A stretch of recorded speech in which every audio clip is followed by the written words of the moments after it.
দর্শক ঠিক এই মুহূর্তে দাঁড়িয়ে আছি কাকরাইল মসজিদের যে মোড়টি রয়েছে সেই মোড়টিতে, এবং আপনারা দেখছেন যে গার্মেন্টস শ্রমিকরা বকেয়া বেতনের দাবিতে ঠিক এই মুহূর্তে কিন্তু কাকরাইল মোড়ে এসে পৌঁছেছেন। তাদের মার্চ টু যমুনা কর্মসূচি ছিল, ঘোষণার আগে থেকেই তারা ঘোষণায় ছিল যে মার্চ টু যমুনা কর্মসূচি তারা করবেন, এবং সেই প্রেক্ষিতে কিন্তু আমরা দেখতে পাচ্ছি যে তারা আসলে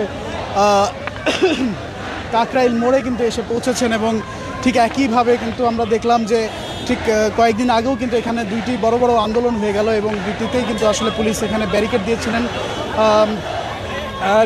একদম সম্প্রতি যদি আমি বলতে চাই যে জগন্নাথ বিশ্ববিদ্যালয়ের আন্দোলনের সময় কিন্তু পুলিশ এখানে ব্যারিকেড দিয়েছেন, এবং যারা আন্দোলনকারী ছিল, যারা মিছিলকারী ছিল, সরি ভাই,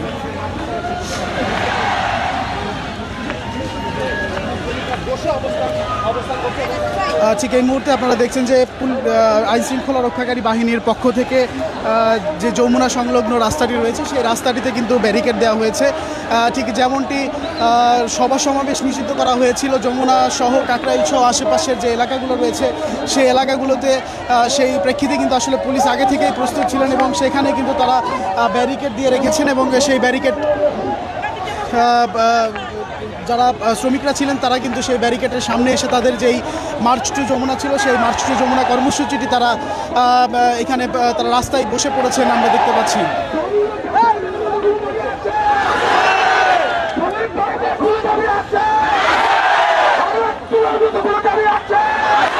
আমাদের দাবি হচ্ছে গিয়া ভাই, আজকে সকাল থেকে আমরা কথা বলতে আমাদের এনার্জিটাই লস, বুঝছেন?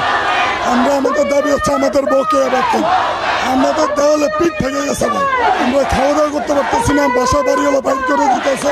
আমাদের যে বকেয়া বেতন, অবিলম্বে বকেয়া বেতনটা আমাদের আজকের বেতনে দেওয়া লাগবে। আমরা সরকারের কাছে বিনীতভাবে অনুরোধ জানাইতেছি আমাদের আজকে এটা সমাধান করে দেওয়ার জন্য। মালিক দেশের বাইরে আছে, মালিক দেশে নেই, আমাদের এই সমাধানটা করার জন্য সরকারের কাছে দর্শকের কাছে আমাদের বিনীতভাবে অনুরোধ। আমরা যে পর্যন্ত এখান থেকে কোনো আমাদের দাবি না আদায় পর্যন্ত আমরা এখানে কর্মসূচি অব্যাহত থাকবো।